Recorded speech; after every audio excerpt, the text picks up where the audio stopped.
이사야 9장 1절에 4절 말씀해가지고 주 앞에서 즐거워하라 라는 그런 제목으로 함께 은혜를 나누겠습니다. 이사야 선지자는 절망의 한복판에서 완렬형으로 선포하십니다. 빛이 빛이도다. 주께서 꺾으셨도다.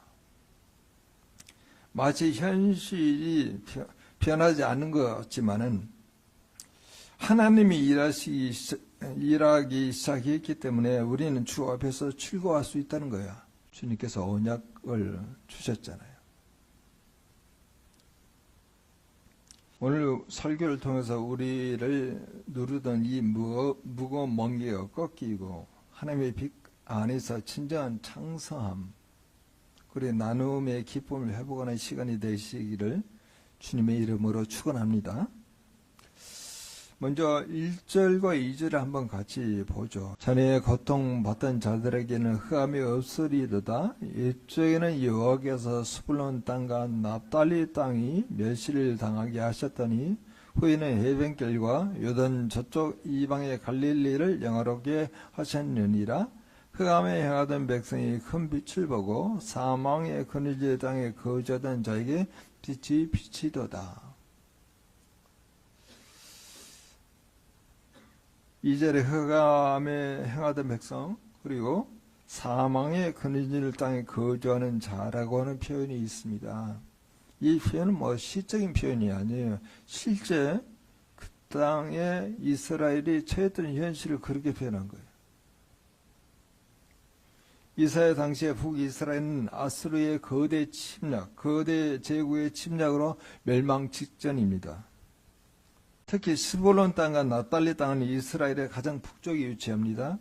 외적의 침입을 받을 때마다 가장 먼저 짓밟히고 유린당하는 땅이 이 납달리하고 스불론 땅이에요. 사람들은 그것을 오늘 본문에 나오지만은 뭐라고 표현하면 이방의 갈릴리라 그렇게 이야기합니다. 갈릴리가 분명히 이스라엘 땅인데도 불구하고 이방의 갈릴리 그렇게 말한 거예요.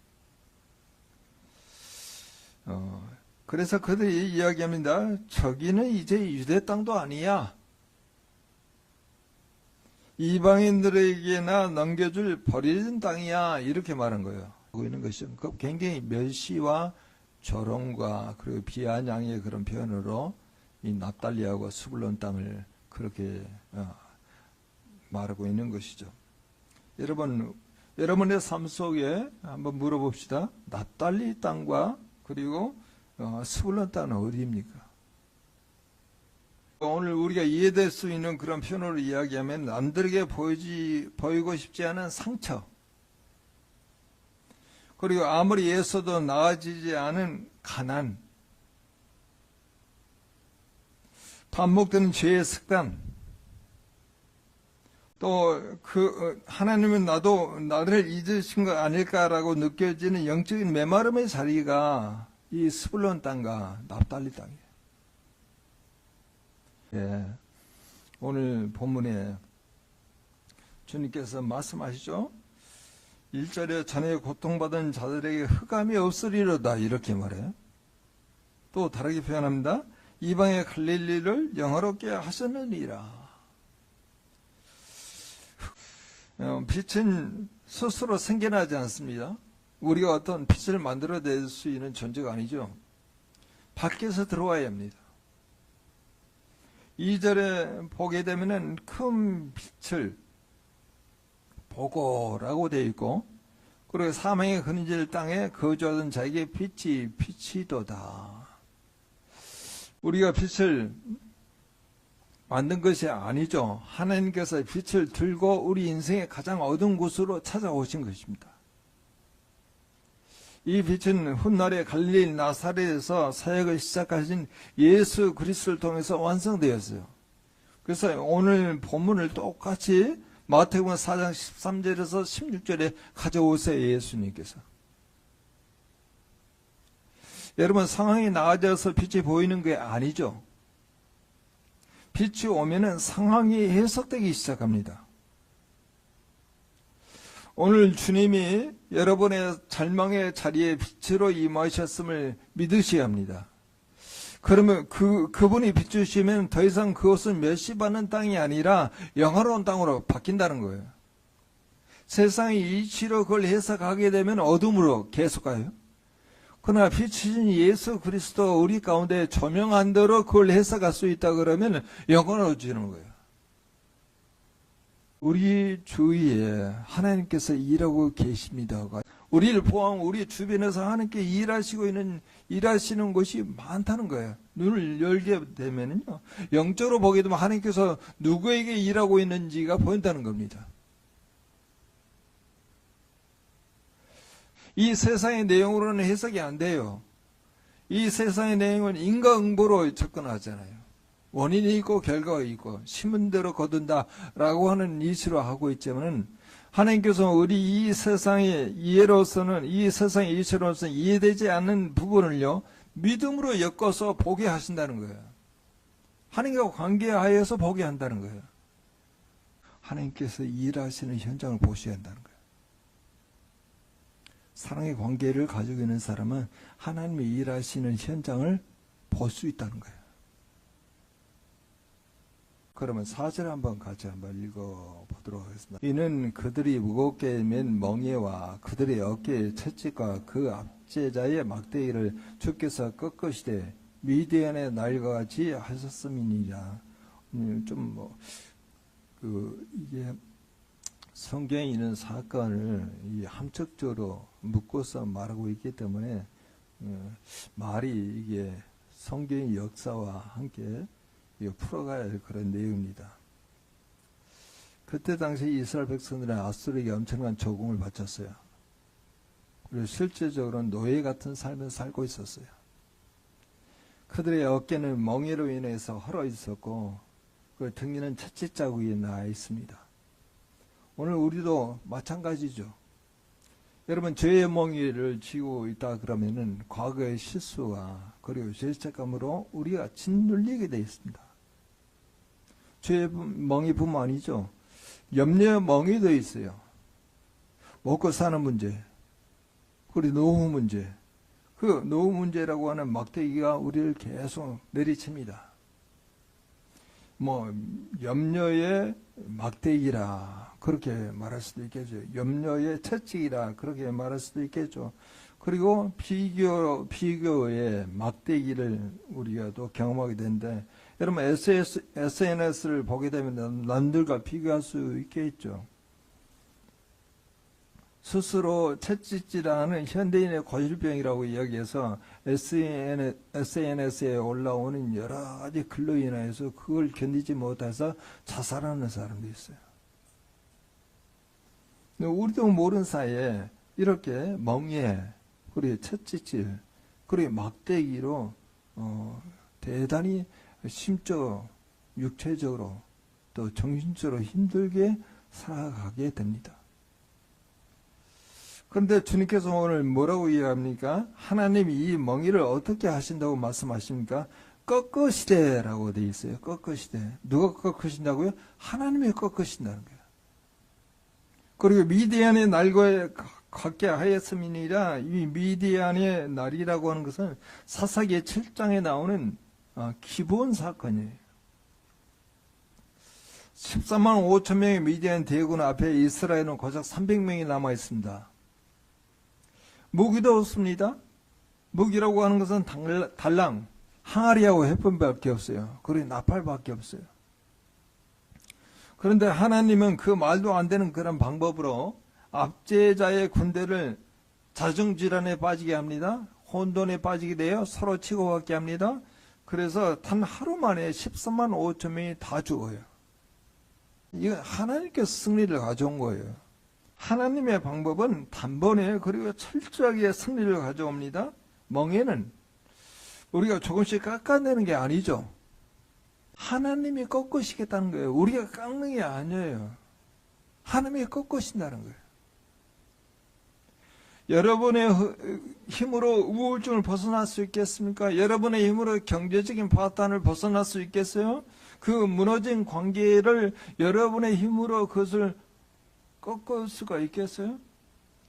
다니엘서 10장 13절에 나오는 말씀이죠. 가브리엘 천사가 이제 다니엘의 기도 응답을 받아가지고 그걸 다니엘에게 응답을 알려주려고 오는 그런 과정 가운데 다니엘이 기도하자마자 하나님께서 응답하셨거든요. 근데 성경에는 바사군이 그걸 막아요.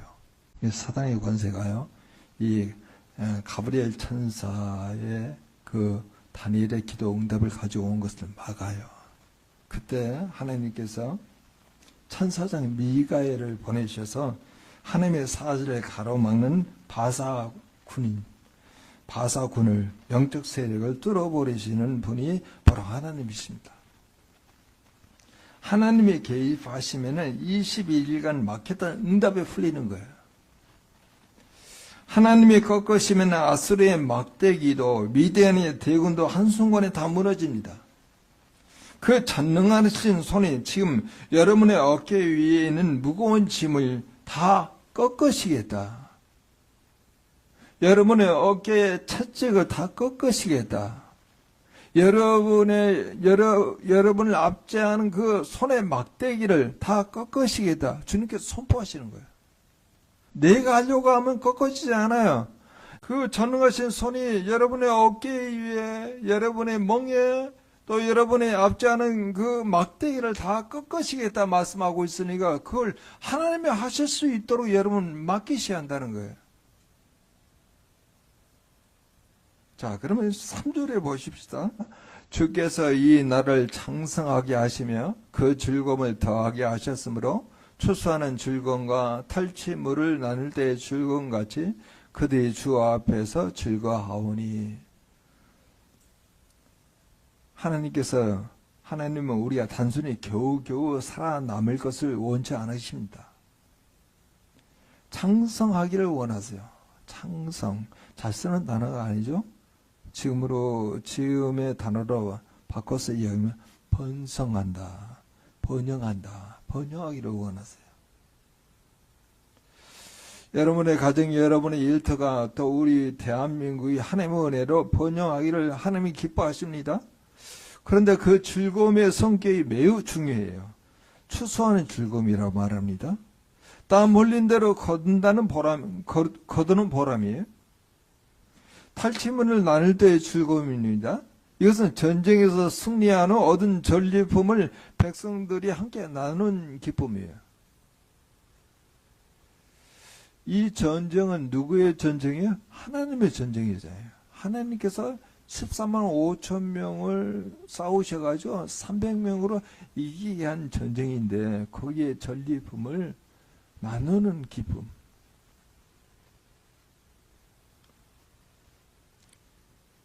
여기서 오늘 제가 말씀을 가지고 주장하려고 하는 그 내용이 나오는데, 하나님은 우리를 창성하게 하시고 빛을 비추시며 멍이를 꺾어주신 목적이 무엇입니까? 그게 바로 나누는 즐거움이에요. 나누는 즐거움. 진정한 그리스도인들의 즐거움은 주 앞에서 누리는 즐거움입니다. 세상의 즐거움은 나만 배부르면 끝이지만은 주 앞에서 즐거움은 내게 주신 승리의 탈취물을 내 옆에 있는 가난한 이웃, 소외된 형제들과 나눌 때 배가 된다는 거예요. 성도 여러분, 주께서 나를 창성하게 하셨으니 나는 기꺼이 나눕니다. 이것이 우리의 고백이 되어야 합니다. 물질만 나눈 게 아니고 내게 비춰준 소망의 빛을 우울한 이웃에게 나누는 거예요. 내 멍에를 꺾어주신 하나님의 간정을 절망하는 동료들에게 나눠주는 거예요. 우리가 움켜쥐면 그것은 그냥 전리품으로 끝나지만 그것을 나누면 비로소 하늘의 기쁨이 됩니다. 하나님은 당신의 자녀들이 주신 복을 유통하는 통로가 될 때 그 나라가 더욱더 창성하게 해요. 창성하게. 주께서 나를 창성하게 하셨으니 나는 기꺼이 나눕니다. 이런 마음을 가지고 물질만 나누지 아니고 내게 주신 그런 소망, 내게 주신 그런 비전, 내게 있었던 그 어둠에서 벗어나서 빛이 되신 놀라운 사건, 하나님이 나와 함께 하시는 그런 경험들을 나누게 되므로 우리가 하나님의 즐거움에 참여하는 거예요. 사는 성도 여러분, 이사야 선지자가 이 말씀을 선포할 때 이스라엘은 여전히 어두웠습니다. 아수르 군대는 여전히 국경 너머에 있습니다. 그러나 이사야는 완료형으로 선포하죠. 빛이 돋아 두께서 꺾으셨느니라. 여러분, 이게 믿음입니다. 아직 현실의 문제는 해결되지 않았을지라도 하나님이 일하기 시작했음을 믿고 미리 즐거워하는 거예요. 오늘 주연절 세 번째 주일, 주님은 우리에게 세 가지 약속을 하십니다. 여러분의 가장 어두운 갈릴리에 하나님의 빛이 이미 임하셨습니다. 여러분의 억누르던 죄와 저주의 멍에를 주님이 이미 꺾으셨습니다. 주님은 여러분과 이 나라를 창성하게 하실 것이며 그 복을 나눌 때 하늘의 즐거움을 부어주실 것입니다. 이제 어깨를 펴십시오. 고기를 드십시오. 그리고 주위를 돌아보십시오. 주님은 여러분에게 주신 탈취물이 무엇입니까? 그것을 누구와 나누겠습니까? 이번 한 주간에 세상의 어두운 뉴스에 귀를 기울이지 말고 내 안에 비친 주님의 빛에 집중하십시오. 나눔을 통해 주 앞에서 즐거워하는 성도의 권세를 마음껏 누리시길 바랍니다. 하나님은 여러분을 사랑하십니다. 하나님은 결코 여러분을 포기하지 않으십니다. 그분이 여러분의 빛이십니다. 그리고 그분이 여러분의 승리이십니다. 오늘 주님께서 우리에게 이렇게 말씀하시죠. 주께서 어려운 상황 가운데 있는 우리에게 빛을 비추고 우리의 무겁게 맨 멍이를 꺾으시며 우리와 우리 나라를 창성하게 하시니 우리는 즐거이 나눔으로 주 앞에서 즐거워하는 그런 존재로 살아갈 수 있도록 다 같이 통성으로 기도합니다.